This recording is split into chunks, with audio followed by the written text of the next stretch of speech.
Hello and welcome to an all-new episode of Anime Brain Freeze. We are your non-sequitur hosts. I am John. And I'm CC, and this is the show where we review all the anime series from the previous season we did and didn't watch start to finish. Today we throw some bargain bin wannabe stands in the trash, try to determine if there really never is a girl to be found online, and exactly what's the deal with that goddamn Sakamoto guy. But first, let's dig into some news.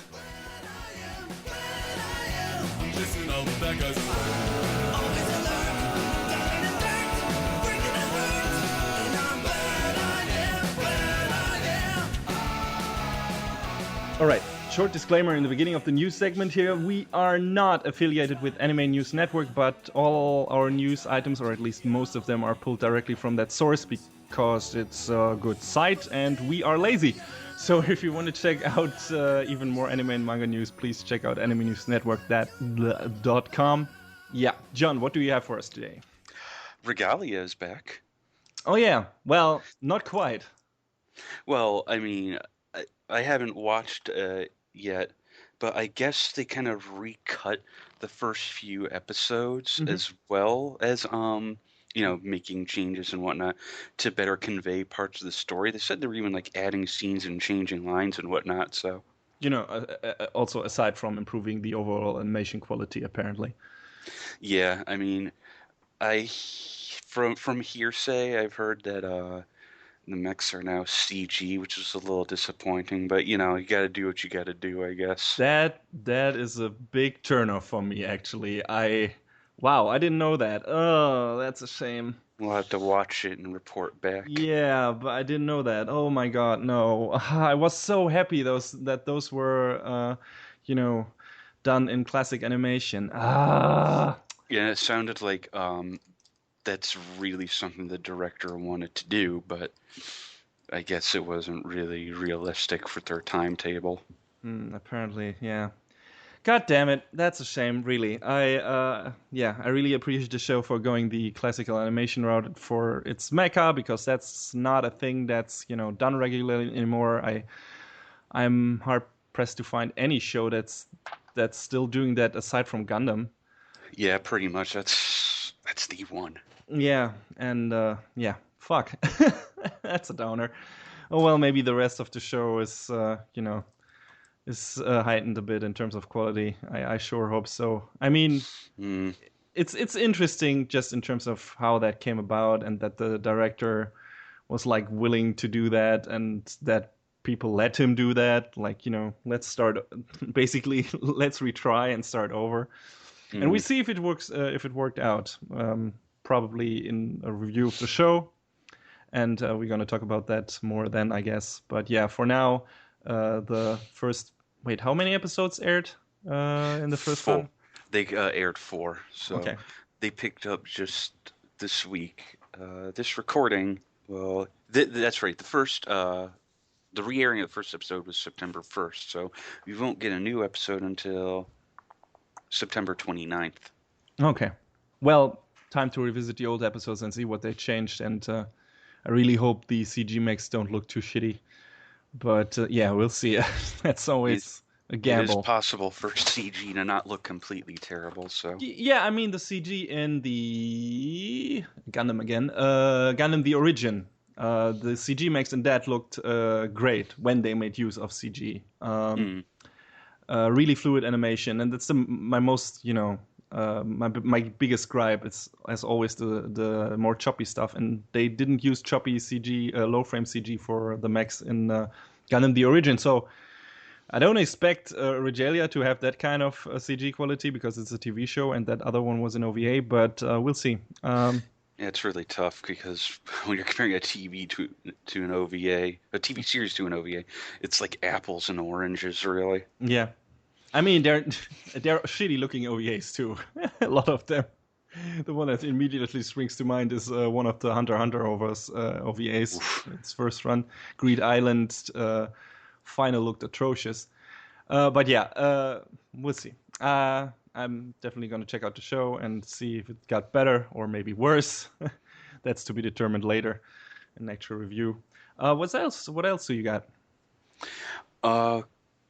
Crunchyroll today started streaming Persona 5 the animation, The Daybreakers, Oh, okay. which is like a big prologue thing to the game proper, which I believe comes out in a couple weeks in Japan. All right. I might. I'm still wondering if I'm gonna, get that like on launch day, or I should wait. I don't know. I haven't Well, the decided. Western release is at least not until February, so you have time. Oh, right, right. I forgot that's the Japanese launch date. Anyway, but yeah, I definitely want to check out the prologue. It's It's okay because I still need to finish Persona 4, even though there isn't a link between each Persona game. which is good because I kind of, I mean, I still feel like I should play Persona 3 and 4 because they're, very well regarded. But the design of Persona 5 looks so interesting that I would really like to immediately jump into that one. Every time Atlas JP posts one of the character PVs on their YouTube channel, I just kind of like squeak a little bit because it's like, oh my god, it looks so good. Yeah, it really does. And I wonder if I mean, the anime cutscenes we've seen in the promotional videos for the game already looked really good. I wonder if the preview OVA will look as good too. Maybe probably done by the same studio. I don't know. It's actually not. All of the stuff in game is done by good old Production IG, Ah, nice. That's why it looked so good.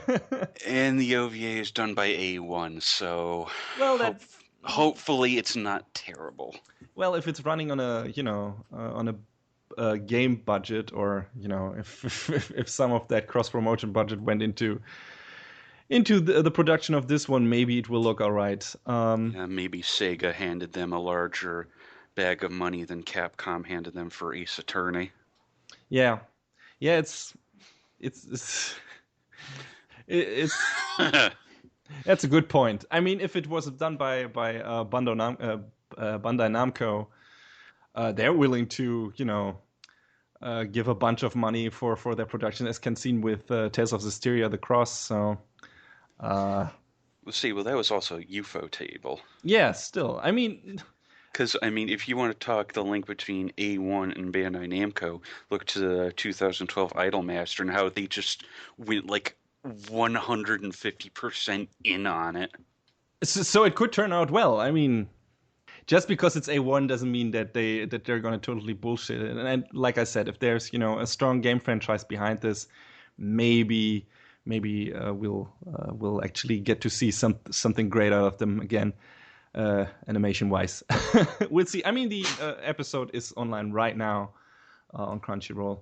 I believe they tweeted earlier that the episode is live now. So I'm probably gonna go and check it out after we're done with the recording. Yeah, same. And then probably the wait for the game is gonna be even harder. Well, I mean, Japan's only got to wait 12 more days for it. Yeah, good for Japan. I can't play the Japanese version if it doesn't have English text. Sure, you can. You just kind of muddle your way through it. Oops. Well, I could set a friend next to me who speaks Japanese, but he's busy with studies, so I don't think he will jump on that. Well, we have time to build our hype for it. Yes, indeed. All right, something else? I guess one last thing that regards a voice actor and a voice actress. Apparently, Risa Taneda and Keiji Fujiwara have both basically gone on hiatus due to unspecified illness on both sides. Okay. Like this happened like pretty much the same day to both actors. So I mean, hopefully they're gonna be all right. But maybe they're just burned out. Says Taneda will go on hiatus from voice acting to focus on medical treatment for an unspecified illness. No signs of recovery, but she decided to focus solely on treatment. Okay. She's been in, I'll just run this down a bit quick to give a frame of reference for both of them. She's been in Beyond the Boundary as Mirai Kuriyama, Strike the Blood as Yukina Himeragi, and Food Wars as Erina Nakiri. Mm-hmm. So, Fujiwara, he's been in the game forever. So you, I know you. I'd probably be able to say know him best as AC/DC from JoJo's. Mm-hmm. Yes. He's in Danganronpa as Koichi Kizakura, and he was for the longest time in Crayon Shin-chan as Shin's father Hiroshi. Oh, there you go. I guess there's not much to say about that because, we don't know the cause of their illness, but, just wishing them all the best and for a safe return. They have done some good voice work. So, we'll hope they'll be able to return soon and deliver more of their talent. Yeah, I've been a fan of Fujiwara's for a long time, so when I get to hear him, it's like, yeah, he's pretty cool. And I mean, Risa Taneda has not been in the game as long, but there's no denying that she does have talent. So hope they come back soon and they're feeling better. Yep, same from me. Anything else? I think that's it. All right. Well, that's it for the news, and now it's time to take out a particularly big pile of trash.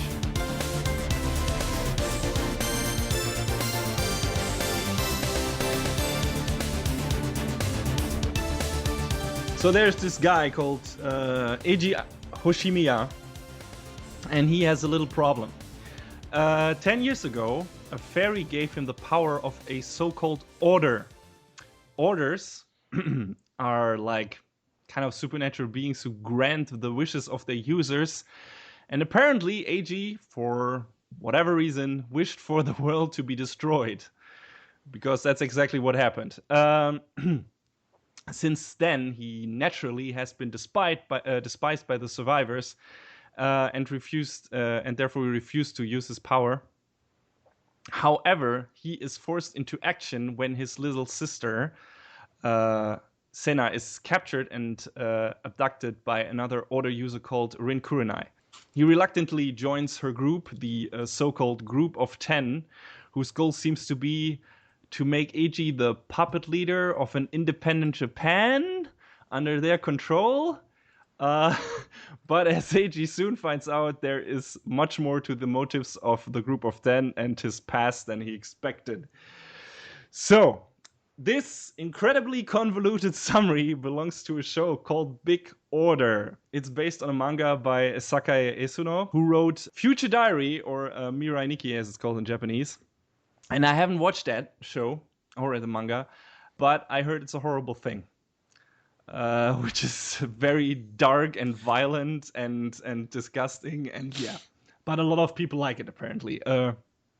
Also, I've heard, which seems weird to me. But yeah, maybe for the same reason that I would like a shitty show. But yeah, same author. Big Order is produced by Asread, which aside from Corpse Party have done mostly in between and second key animation on projects like, for example, the Berserk movies or the second season of Code Geass. And it's directed by Nobuharu Kamanaka, and this seems to be his first head director gig. I'm not sure if I overlooked something, but he has worked as a unit and episode director on stuff like Birdie, The Mighty, and Freezing. Oof, that's a giant rift of quality right there. Holy crap. Anyway, so much for the production info on this show.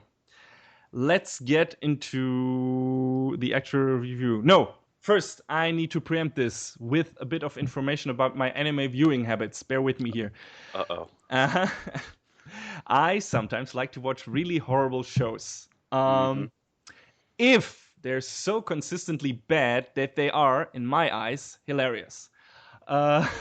The shows that make the cut here in that regard are usually a fantastic amalgamation of bad writing, bad animation, bad direction, everything that turns it into a giant, glorious clusterfuck of awfulness.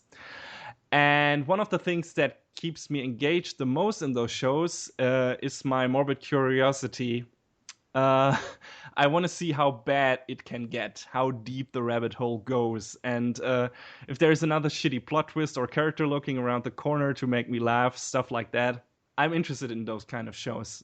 I've watched a lot of them, but there have been a few here and there that I really enjoyed for their shittiness. So yeah, bear that in mind when it comes to review of the show. When I read the incredibly dumb and convoluted story summary for Big Order, I was already pretty sure this is going to be a trash fest of massive proportions. I wasn't wrong. After Definitely not. After I watched the first episode, I was absolutely certain that this was going to rank among the greats of anime dumpster fires I've watched in recent years. Like Valvrave and Cross Ange. And in parts it did, but in other parts it falls even short of that. Low, low, low standard. But first, let's talk about the good stuff. The show has all the right setups. There's a hero with a tragic past. He is hated by the world, but he has this incredible and hilariously vaguely defined power that he could use to subjugate everyone on the planet. It's like your ultimate edgelord fantasy, I would say. Like, oh man, the world has wronged me and hates me, but it's not my fault. But if I wanted to, I could show them all. Ha! Shit like that.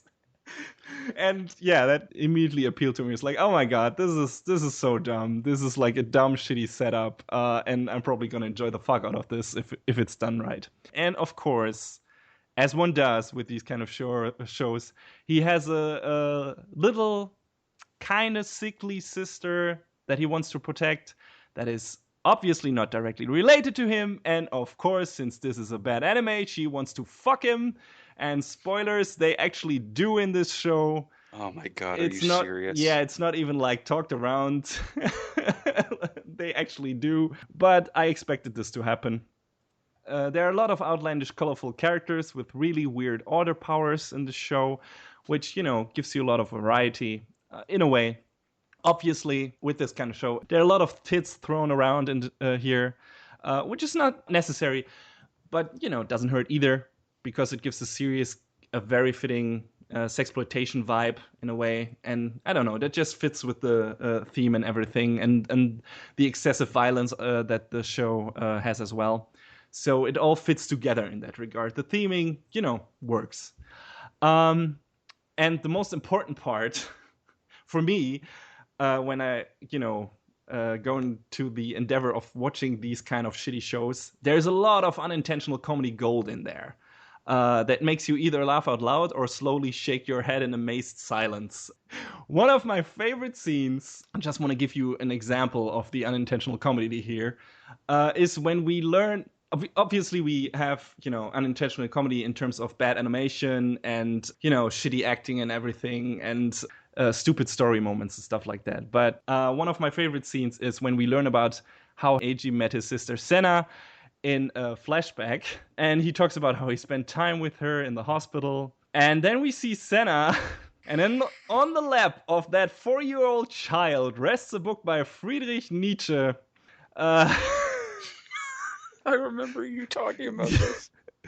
That scene gave me such a violent laugh out loud moment. I almost died. Like, really, I choked because I had drank something. I hadn't completely swallowed it yet. Oh my god, that scene was so fucking amazing. I immediately tweeted that a screenshot of that with the text below it. My little sister can't possibly be this nihilistic, and.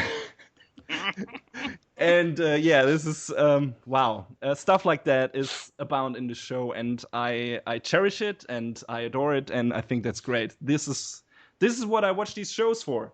Yeah, and of course there are a lot of crazy plot twists in the show as well. The story is taking a ridiculous new direction that comes out of nowhere in almost every episode of the show's runtime, and that is also one of its biggest problems, I'm sad to say, because even in these inherently bad shows, I personally need a semblance of a structured plotline. It can be as dumb and convoluted as and horrible and disgusting and offending as it wants to be, but I need to get the impression that the creator kinda knows where he or she wants to go. Be it as misguided of a vision as it can be, but there needs to be a vision there. And I didn't get that impression from Big Order, I'm sad to say. For example, yes, every new episode throws some ridiculous new stuff at you, which is cool and, keeps it interesting, but it doesn't stick with it. That's one of the major problems, maybe. For example, there's that incredibly dumb moment in the second or third episode where AG accidentally grabs the bunny ear shaped ribbon of a fortune teller girl from the group of 10. And one of the prophecies that girl received for herself was never to be touched by a man or she would get pregnant. And of course, that's what happens instantly. Literally. Oh my God. He grabs her ribbon, her belly gets big, and poof, she's pregnant.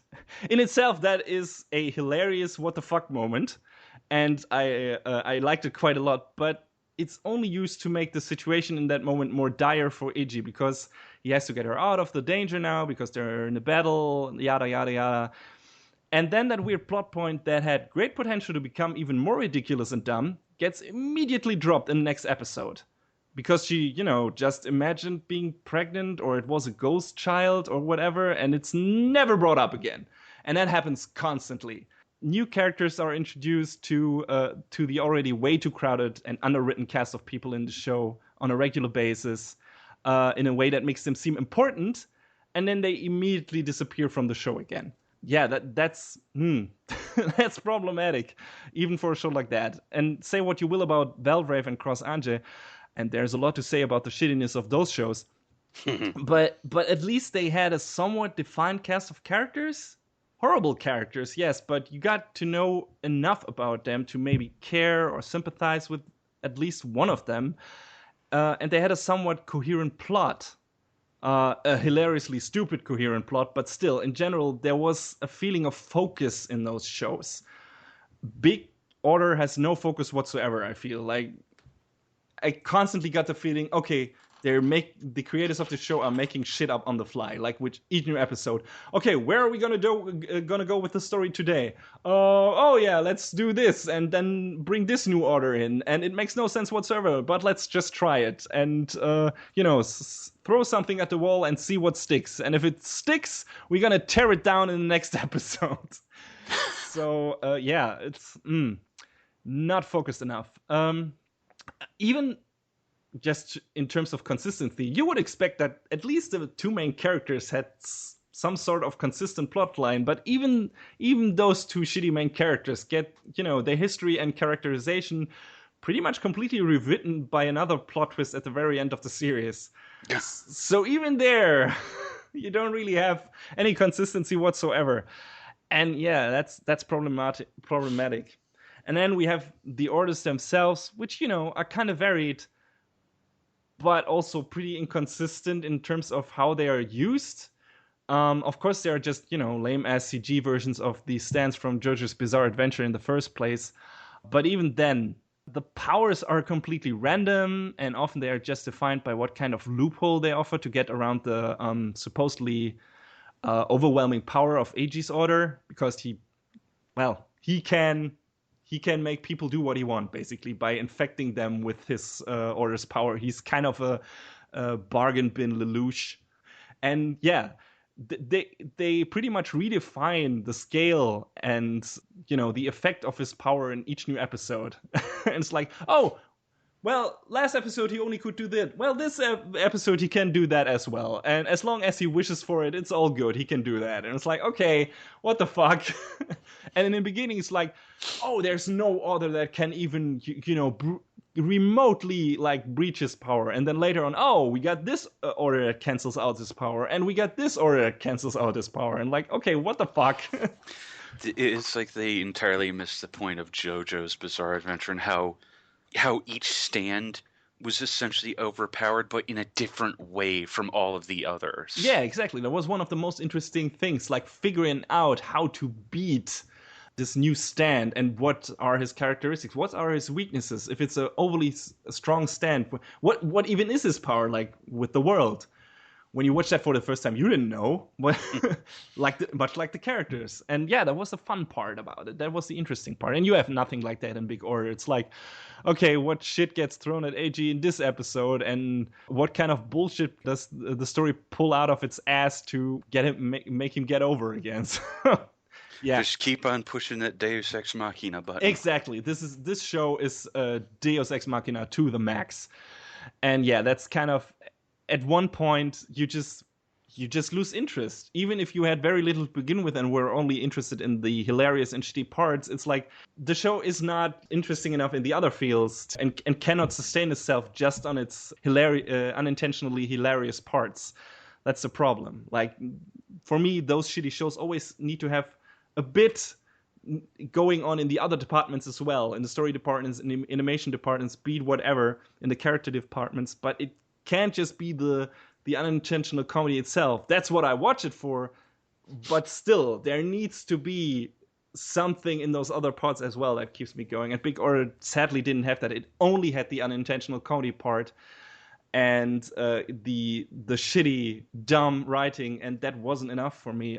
Yeah, I think we've already spent way more time on the show than it deserves. So I'm gonna end it here with, if you want to watch some so horrible that it's funny / entertaining anime, there are way better ones out there that I would recommend. Like I mentioned, Valrave and Cross Ange, they rank pretty high for me up there in terms of its their badness and their amalgamation of every shitty part, but still, some interesting developments that make sense in a weird way, so that you can, if you can deal with the shittiness, you can keep engaged and grow to maybe love some of the characters and get interested. Yeah, maybe, like I said, maybe get interested in the story. Actually, Cross Ange, as offensive and horrible it was in terms of its display of women and its stupid storyline, it got to an interesting point in the storyline where I genuinely wanted to know what would happen next. So I watched 2 episodes of Cross Ange, just like I watched 2 episodes of Big Order before I dropped them both. yeah, I hated everyone in both shows. I would say every single character is terrible. No one has any good motivations. If the entire cast just died and that's where the story ended, okay, good, bye, see ya. Mm-hmm. Yeah, I can totally see that, and I can deal with that for like a few episodes, and then I expect, okay, one of these characters has to turn around, or there has to be a character introduced that isn't totally shitty, or they all have to die one after another, like you said. If they all die for the sake of story, that's fine. But yeah, that didn't happen in Big Order. All the characters stay shitty, the writing stays shitty, and at least like I said, in Valrave and Cross Ange, at least there was a turnaround at the end. In the beginning, just the badness kept me going, and in the end, it was like, okay, now we got at least a semblance of decent character and story in here. So yeah, like I said, that doesn't happen in Big Order. And don't get me wrong, Valrave and Cross Ange are still horrible shows. Oh my They're god, I still really, can't. really bad. I still can't believe I actually watched all of Valve Rave. Oh my. Mm. I would never put those shows like in a ranking of like top anime or something. Never. But they were, to me, entertaining for the reasons I specified earlier. And, first kept me going for the one part, and then later on, because I latched onto some of the characters and the story actually got kind of interesting, I stayed with that. Once, the unintentional comedy outwore its welcome and everything, or, its appeal. And yeah, Big Order couldn't do that. Everything stayed shitty and only that. So yeah, can't recommend it at all. Better shows out there. The Lost Village seems to be the one from last season everyone was talking about in terms of so bad that it's good in a way. Maybe I'll check that one out too. I don't know. Regarding Big Order, all that's left to say is there are better ways to waste your time.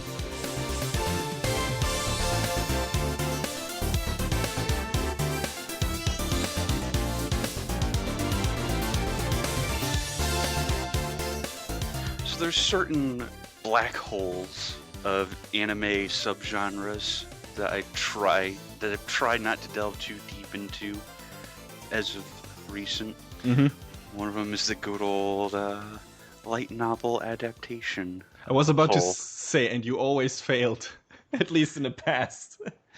That's not entirely true. I've cut back on LN adaptations quite a bit. Thank you very much. And now you're gonna dive into the idol hole. I will always That be sounded stuck. wrong. Wait a minute. I will always be stuck in the world of the idols. Okay. Well, maybe just in terms of, bad writing and everything, you fare better with the idol series than with the light novel stuff. The disparity between good and bad shows is probably not as wide as it is in with the light novel stuff, because there are some really horrid light novel adaptations out there. So, is this one of them? I feel like this particular show, this little one called "And You Thought There's Never a Girl Online," mm-hmm. Which is a long title.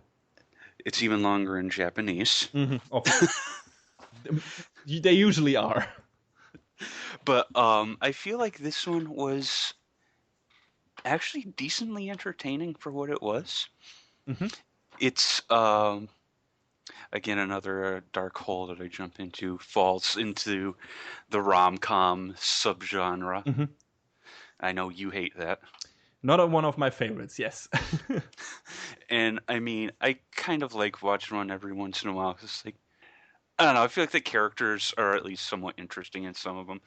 So nothing wrong with that. If you can entertain and enjoy out of that, like I said, that's why I watch shit like, or try to watch shit like Big Order and Valve and stuff, because I get enjoyment and entertainment out of that. So yeah, if rom-com does that for you, that's cool and good. It's just like, it rarely does that for me. So, but I can see why. But yeah, so the premise of the story is we have our hero, Hideki Nishimura, and he plays a lot of online games, in particular one called Legendary Age. So that's a fantasy MMORPG, I assume? They kind of make it look in the story like it's like a Diablo or a Ragnarok type of thing. Oh, okay. So yes, it is in an online RPG ostensibly. Mm-hmm. But one day he confesses to a girl online that he likes her. Turns out she's not a girl. Oops. Oh no. But he swears. He swears on his life he will never trust anyone who calls themselves a girl online ever again. Because let's face it, there's no girls on the internet, right? Ah, okay. That's where the title stems from. I was about to say, how do I make sense of that? But now I can. All right. Because obviously there's no girls on the internet. Never, yeah, ever. Never. Nope. Ever. That one girl you were crushed on for a year, it's Chris Hansen. Okay. Why don't you have a seat? Yes. That's very relatable in terms of anime, I would say. Because a lot of these designs are pretty young, yes. But one day he comes across this player named Akko, and this girl confesses to him, and he's like, I'm not gonna have it. I don't believe you. Mm-hmm. Guess what? Turns out it's actually a girl.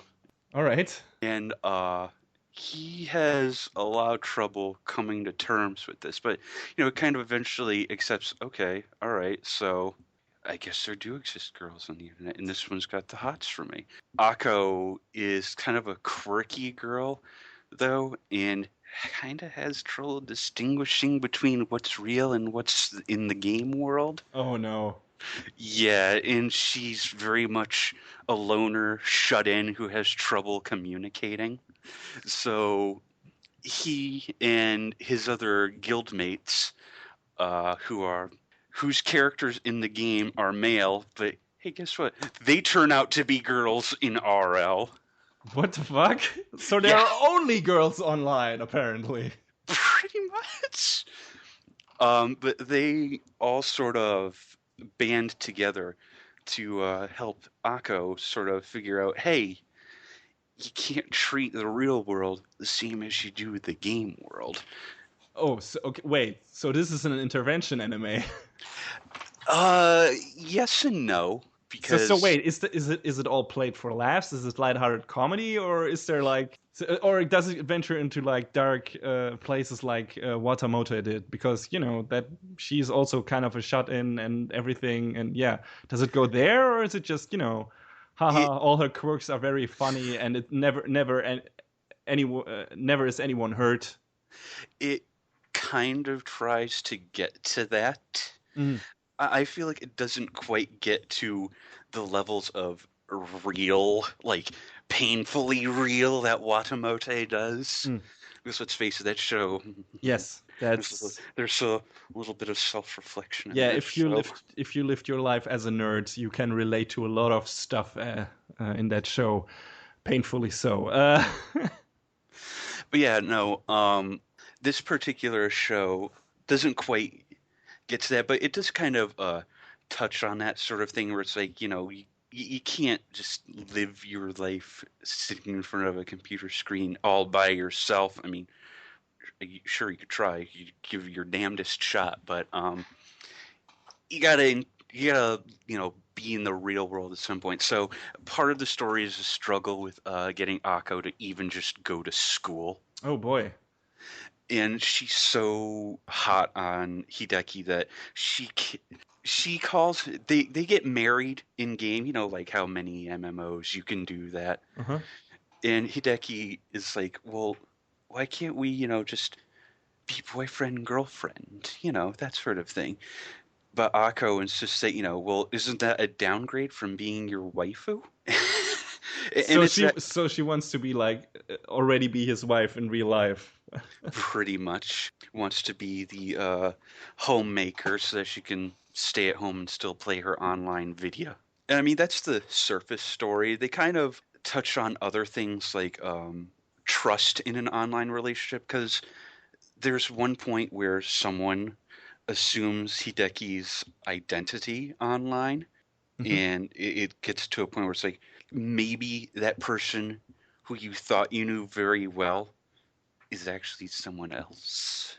Oh, that's interesting. So it plays with the overall idea of, how much can you trust, the online persona Like of a person you're communicating with over the internet. I mean, how much do you really know about these people? like that, and the idea of identity theft and whatnot too. Yeah, that's interesting. Well, but as I understand it, it only treats that for now as kind of in a superficial way, and doesn't really go into too meaty places with it. Yeah, there's nothing about having to contact the government to change your social Yeah, security yeah. number or anything like that. I was about to say it's probably difficult to tackle that such subject matter in a serious way if you want to stay a lighthearted rom-com. Yeah, pretty much. I don't know if the show or the story really, because light novel, whatever, can make a serious sort of statement on the idea of friendships and relationships online the way they actually are and their complications. Mostly because, when you think of having a friend online, like, look at us two. I live on the eastern seaboard of the United States, and you're from Germany. There's a Hmm. little bit of a gulp between us. Yes. Whereas between Hideki and all of his friends in his guild, oh, how convenient. They all go to the same school together. Ah, okay. So It, it but immediately, they but they didn't actually know it. Oh, plot yeah. contrivances. Well, maybe depending on what kind of people they are, Hideki wouldn't wouldn't talk to a circle of girls in his class because he's this And kind of that's actually pretty much the case. okay. So I can still bend my suspension of disbelief there, where it's like, okay, he's probably only talked to his male friends and he hasn't made any female friends yet. Add to that the the trauma that he suffered when actually going out of his stepping out of his safety zone and proposing to someone, and then getting getting that that heart attack moment where actually the girl you think you love turns out to be a man and something. Sure, I can accept that, but still, it's like, okay, I can see they're doing that so that all the stuff that happens in the game, it's trickling over into the interaction in real life, Yeah. and that makes it funny. You can't do that if the people live too far away, so they had to put them probably in the same vicinity of each other to make the duality of that of their of the two lives that he lives, or he and his friends live, to make that work and to make that funny. And if they only conversed over Skype or something, that probably wouldn't have played so well. So I guess I can see why they did that. Yeah, because this picks up that, as I said, Akko just doesn't go to school at first. Mm. Another one of them, Kyo, she's like, the very prolific student council president. And the other girl, Akane, is just a very haughty, standoffish, ew, don't talk to me type. Oh, okay. We definitely have our character tropes there. Yes, all right. Yeah, but the way they all kind of play off each other, I feel is really funny. So Okay. there's some merit to their tropes and their interactions. Okay, so it's played for good comedy. Yeah. Is this like a hidden harem show? Is there like romantic interest for some of the other female female characters, or is this just him and Akko? I feel like it's him and Akko, but Kyo and Akane kind of, give him the look, but not in a very like serious or like permanent manner. Okay, so it's not really they're not really getting serious about dabbling into other possible romantic candidates. Are the light novels still running? Do you know? Yeah, it's been running since July 2013, so part of Dengeki Bunko's big conglomeration of light novels, as it were. So wait, is it still being published, or is this? Yeah, the next one is scheduled to come out apparently next month. Oh, okay. So there's still story to be had, and maybe future, anime seasons. So maybe the show doesn't, might still, turn into, oh yeah, we have maybe a love triangle because he develops feeling for one of the other girls or stuff like that. But for now, apparently, it's just him and Akko. And I actually appreciate that, because that's kind of every time an anime, differs a bit from the norm there, or steps away from the standard stuff there, where it's like, hey, you are this self-insert character and all these girls could be yours, that happens. No, that we call that sword art. Yeah, that happens a lot of time. Zing. And I just wonder, every time I hear this kind of setup where it's like one guy and a bunch of girls, is it like, are the other girls interested in him too? And apparently that's not so much the case in this one, and they're more like, okay, we're friends with Akko and friends with you, and we want to help you, make this relationship work and get her, actually make her actually get a life outside of the game world. And that sounds like a cool setup. That's something that you don't see that often. That's interesting. Yeah, it's a fun show that it touches on some interesting real life, actual perspective themes, but it keeps it lighthearted enough so I think anyone could really get some enjoyment out of it. Cool. I'd be interested to see if it goes like into some of the topics, goes a bit deeper into some of the social commentary topics, in terms of, hey, if you spend most of your time online, what kind of person do you become, and how do your relationships mostly work, get maybe a bit gritty in some parts without losing its focus of being a romantic comedy, but get a bit of drama in there that is not too forced. I think that would be interesting too, but we'll see if that actually happens. I haven't watched the show. Maybe I will. It's like I said, it sounds interesting, and we'll maybe get a second season. But how's the animation? Who's even producing the show? The main crew Producing it is Project Number 9. Okay. I don't think I've heard of them before. Yeah, it looks like they've done a lot of like production assistant type things. I mean, they have a couple other shows that they've done work on, like a Momo Kyun Sword. I mean, I've only heard of that show, but I Yeah. wasn't really interested in it. Oh, apparently a show called Girls Beyond the Wasteland, which I think I had heard of in passing, but I Me don't know too. Yeah, anything I've heard that about. name. And I guess they were aided by another studio called Barnum Studio, they did both of the Rokubu series. So Never heard of it. if you like your little schoolgirls playing basketball or whatever. Oh, okay. Oh, right. That rings a bell. Yeah, Not see the show, though. same. I just know it's a thing from playing Dengeki Bunko Fighting Climax. Right. There are characters from that in there. Now I remember I've seen it. It probably was the same. Yeah.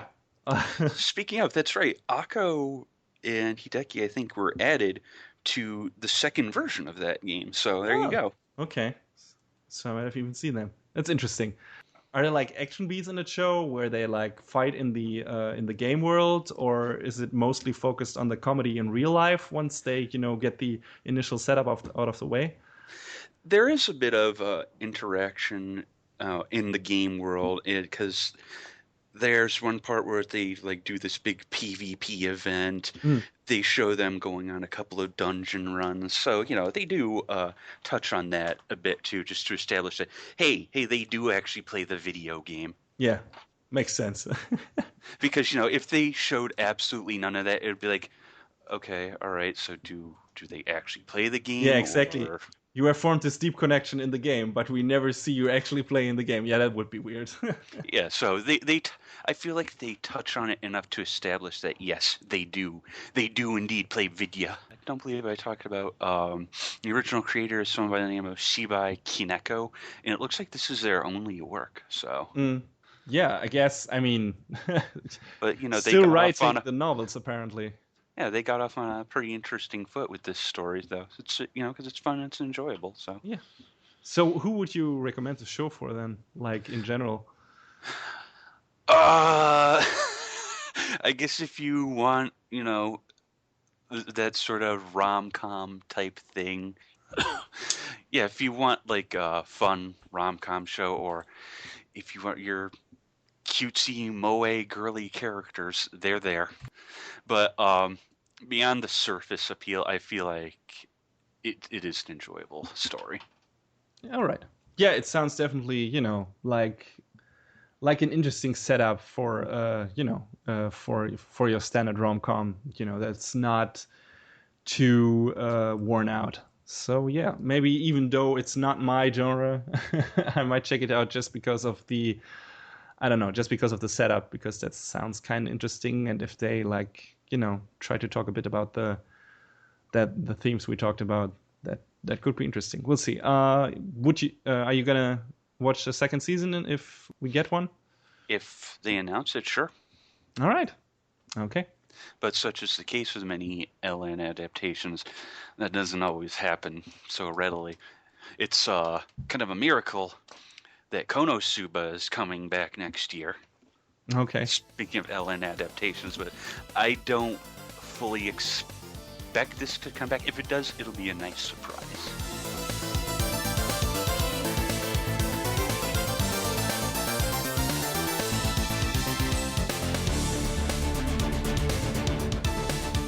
Sakamoto, just that, no first name, is the coolest kid in his school. All the girls want to get in his pants, all the boys are envious of his popularity, and obviously that causes some problems for Sakamoto, of course, because some of the kids and even the teachers try to one-up him constantly and damage his perfect reputation. But Sakamoto always finds new and often outlandish ways to get out of tough situations and often help his fellow classmates with problems. But who is this man of mystery? What is the story behind this kind, capable genius? Spoilers, we never find out. Oops. Yeah, well, so yeah, don't go into the series, which is called Sakamoto desu ka, or haven't you heard I'm Sakamoto? Expecting any grand story. This is a comedy show, which is obviously set in high school. Main character Sakamoto is this very dashing, very handsome dude who is always keeping his cool in the weirdest situations. Like, no matter what is thrown at him, he just keeps his kind of blasé, this kind of blasé whatever look on his face that gets the ladies all riled up. And I don't know, there's one of a good example of how this usually is put into visual comedy in the show is there's a scene in the first episode where a classmate of his wants to make him look back and takes his chair away in class, and then the next time he looks over, Sakamoto just sits basically in the air, but totally relaxed, all with sheer will and leg power, and stuff like that. Or someone sabotages the drinking system near the track and field place, and expects Sakamoto to get completely drenched, and that happens. But the next frame is Sakamoto like pushing back his wet hair, and water drops and sweat drops glistening off his face, and him looking stunning, and all the ladies go ah. So yeah, that's a lot of what happens. But we get to more to what you can expect from the show later. It's based on a manga by Naomi Sano, who has done only that one series so far, and it's still going, I think. No, it's not still going. My mistake, sorry. I was confusing that with something else. So yeah, only that one manga so far. Maybe more coming soon. But yeah, and it's animated by Studio Dean, which might, some people already tell all they need to know about the quality level of the animation. They have done some good stuff in the past, like the Pet Labor OVAs and the first movie, and popular shows like Ranma and Rurouni Kenshin. But a lot of their TV stuff, at least from what I've seen, looks very limited in terms of animation. I mean, even in stuff like Kenshin and Ranma, you got really, really, lackluster episodes that are, have very limited animation. And another example would be maybe the old Fate Stay Night adaptation, and The Dean Fate Stay Night was like, it was not good. I would dare say it was like Looney Tunes level at some points. So yeah, that, and some episodes of Hex Sign were also very rough in my opinion. So yeah, Studio Dean is a very mixed bag, and in recent years they haven't really done anything that made me change that opinion of them. And Sakamoto won't do that either, because it's also not particularly well animated. The show has a lot of visual comedy, like I said, and some of the gags fall flat because the impact of the specific scenes is lessened by them just, being still frames, or they're limited in terms of actual animation. But like I also said, they do, however, nail the Sakamoto can look dashing anytime he needs to freeze frame joke.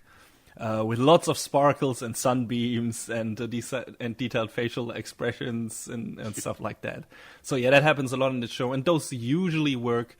It's only when stuff could use some actual animation and to convey some emotional stuff or anything that the show doesn't deliver. The director is Shinji Takamatsu, who has done School Rumble, so he knows his way around high school comedy. Oh. Yeah, that's a good show. And, the framing of the jokes mostly work. Like I said, would have profited from being actually animated, but there are a lot of good shows in there that are, just in terms of how they... how they are framed and how they are put on scene and into certain scenes, and how to connect each other. It's well directed. A lot of that stuff is still funny. yeah, would have profited from being actually animated and not always being underlined by the same fucking music. That shit drove me nuts over time. Every scene where things suddenly go in Sakamoto's favor or he does something, ridiculous to get out of a bad situation, the same fucking theme is playing because it's his theme, and it's the Sakamoto is awesome theme, and it's these dun, and it's cute at first, but it gets very grinding over time. It's like really, sometimes in several times during one episode, the theme plays every time he does something remotely maybe funny, and yeah, that's kind of annoying. I mean, a bit more variation there would have been nice. But sadly, I wonder if, from what you're saying, they did that just to illustrate how grating his character is for all the other characters. Yeah, maybe, but also that's thing that is kind of weird, because in the beginning you would expect that, or the first two episodes make you think that it's gonna be always Sakamoto against the people who envy him and the bullies, but that very rapidly changes into different kinds of stories, and I'll maybe get to that later. But yeah, let's first talk about the comedy, which is the main aspect of the show. Comedy, in my opinion, is always a very difficult thing to get right because it's so subjective. A lot of people will find stuff funny that others don't. Some like more of the gross out humor. Some like get their, like to have puns in their shows. Some people like to have, weird subtext comedy and stuff like that. So, funny stories and everything. Some like their visual gags and slapstick. So it's very hard to pull off a show that, appeals to all ranges of comedy. And I think Sakamoto doesn't really try that. Like I said, it's in the beginning you think it's Sakamoto is being attacked by a classmate in a way, and or a prank is played on him, and here is how he gets out of this, and this is funny, and this is how he still manages to look cool and everything. But later on, a lot of the comedy is derived from the outlandish story itself. I, for the most part, like the comedy in Sakamoto, even though I didn't have any laugh-out-loud moments, but that rarely happens for me anyway. That one scene in Big Order I mentioned earlier, where I choked on a drink on my drink, because that was such a funny scene that I didn't see coming. That rarely happens for me. That's a really rare thing. I usually chuckle a bit, and I often chuckled during Sakamoto. And smiled at the gags, mostly as well here too, because I didn't see them coming, at least later on. Because from the summary and the first episode alone, you expect a show somewhat akin to Great Teacher Onizuka, I would say. And that's what I thought I'd get. Onizuka is, this guy who doesn't really fit into the class he's teaching. He's also one kind of delinquent that shouldn't really be a teacher, maybe. But his heart and, he is a good character with a lot of heart, and he actually manages to teach his shitty pupils a lesson and turn some of them around and make them good people and everything. And yeah, Sakamoto is also like that. And I thought this would be, in the beginning, it would be a one-note joke. Like, every time there is someone being an asshole, and Sakamoto with his coolness and everything, and his nonchalantness and whatever attitude, just, manages to get out of that bad situation, look good, and maybe help a classmate that's being bullied at the same time or stuff like that. And that happens, but a lot of the show's comedy also relies heavily on non sequiturs and other devices to turn your expectations on how a joke will play out completely upside down. Often, like I said, this revolves around Sakamoto getting out of a tough situation in a more ridiculous way than you could ever imagine. Let me try to find an example. Like in one scene, he's jumping out of a window, only using his school uniform as an improvised parachute. And he survives. Of course he does. Yeah. Or there's one scene where someone basically pushes a cart with a cleaning bucket on it towards him. And he, instead of, getting run over by it, he jumps on it and turns it basically into a Segway.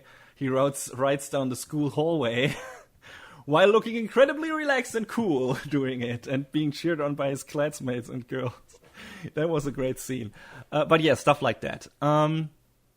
But in a lot of other cases, the story of the episodes itself gets so crazy and nonsensical that you could have never seen it coming, and that is the joke itself.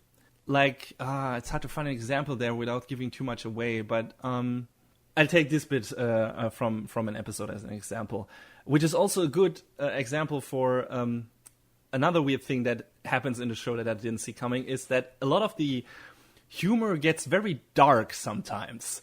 Which I didn't see coming. Like I said, I expected some light high school serious humor like in GTO, but in one episode, and that's also an example for how crazy and weird the stories can get, the mother of one of Sakamoto's classmates falls for him and wants to leave her husband for Sakamoto, and it's actually framed in a serious and somewhat disturbingly depressing way. And the way Sakamoto solves this rather dire problem without giving that away is so incredibly stupid, but played so amazingly straight that you're just, snickering because it's so absurd. So rather than being obviously funny in itself, the show often revels so much in its own absurdity, like in that case, that itself becomes a punchline. It's hard to explain it without having seen it, but yeah, that's basically what happens a lot of times in the show. Like, really, really dumb shit happens and crazy shit that doesn't really make any sense at first, and you're wondering where it's going. And sometimes you get the feeling it doesn't really go anywhere, and you're wondering, did I miss some kind of subtext or something? Yeah, speaking of that, the ending of the show has a very dark and sad undertone that caught me kind of off guard, even with, a lot of weirdly dark stuff happening before. Again, maybe I didn't get the subtext. And I mean, like I said, it fits the weird general tone of the show, but still, that was a strange last episode, and a strange way to wrap up the series. Yeah, I didn't know what to make of it. It was really, I wouldn't say off-putting, but yeah, I didn't quite know what to make of it. And considering the manga wrapped up in 2015, we probably won't see a continuation. So, I don't know. That ending kind of left me confused, to say the least. Yeah, another thing I want to add is that I think the show would have worked better if it was short form. Most episodes consist of an A and B part, maybe with a short intermezzo in the middle that's like 1 minute or something. But yeah, usually it's like two stories, one in the first half of the episode, one in the second half. And they usually are not related to each other at all. So you could easily put it into a short form version. And I'm not quite sure why they didn't. They could have avoided, for some of the jokes, to wear a bit thin or overstay their welcome. Same counts for the music, in my opinion. But yeah, I think short form would have worked better than 20 minutes runtime. Or maybe so that they could tell like two parts of a story, and they're supposed to just, with a short one, you can only probably tell maybe like one or part of one. Yeah, but like I said, the two parts are rarely connected to each other. It's usually, here's this one stuff, and then it's wrapped up at the end of the first half of the episode, and then starts a completely different story. Yeah, maybe I worded that a bit badly. Just like two shorter stories in one time block, Yeah, maybe that was the intention. It felt weird sometimes. I mean, there's some episodes, I don't know, maybe only one or two, where you have like a story that goes through the whole episode, but still, you could have made that a short form and to be continued at the end. I don't know. Just, felt a bit weird here and there. Sakamoto itself, the character, is also a very interesting example, in my opinion, for what is considered a cool and desirable protagonist in Japan, which I assume he's supposed to be because that's how he's framed. if this was a Western show that runs on the CW or something like that, like, I don't know, Arrow or something, he might be, a more muscular guy, maybe, with broad shoulders or something, and overall broader physique. But Sakamoto is, he's very slender. He's not overly tall. He has like this normal, very neat black hair instead of a crazy spiky anime haircut. For all intents and purposes, he looks pretty realistic in terms of a beauty standard or ideal or something. And he wears glasses, which are actually a very important part of his appearance and heavily featured in the opening animation of the show, which I adore. That one is definitely going to make my top 10 anime openings of 2016, because the music is great and it's pretty creative and funny opening. Yeah. But yeah, that was really interesting to me. Like, what is considered cool in the eyes of the author, and if I'm not mistaken, the show went over well with the crowd it was aimed at in terms of character design and everything. So yeah, that's cool. I mean, it sounds just like it was trying to be as goofy as it could. So yeah, that's difficult.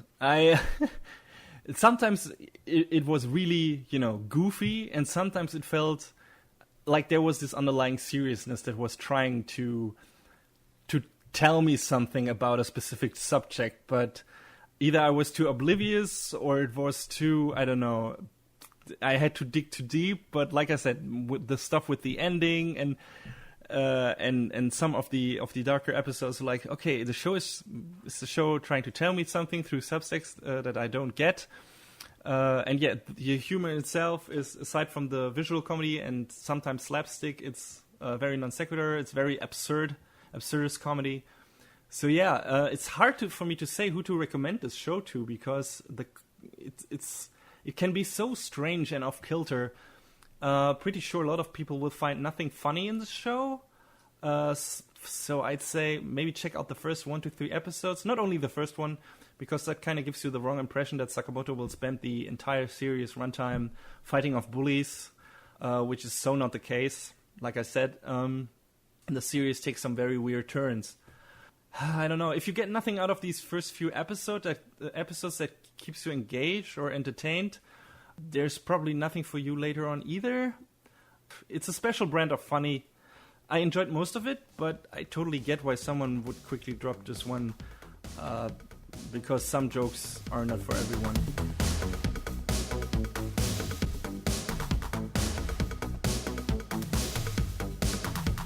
And that is a wrap on the 14th episode of Anime Brain Freeze. All the music in our show is from the Double Dragon Neon soundtrack by the amazing Jake Kaufman. Please go to vrt.bandcamp.com and check out his awesome work. You can find us on YouTube, Facebook, Twitter, iTunes, Stitcher, SoundCloud, and animebrainfreeze.com. Leave us a comment any way you like, or send us an email to animebrainfreeze@gmail.com. Thanks for tuning in. We hope you had a good time, and please join us again on our next show. Adios! Sayonara.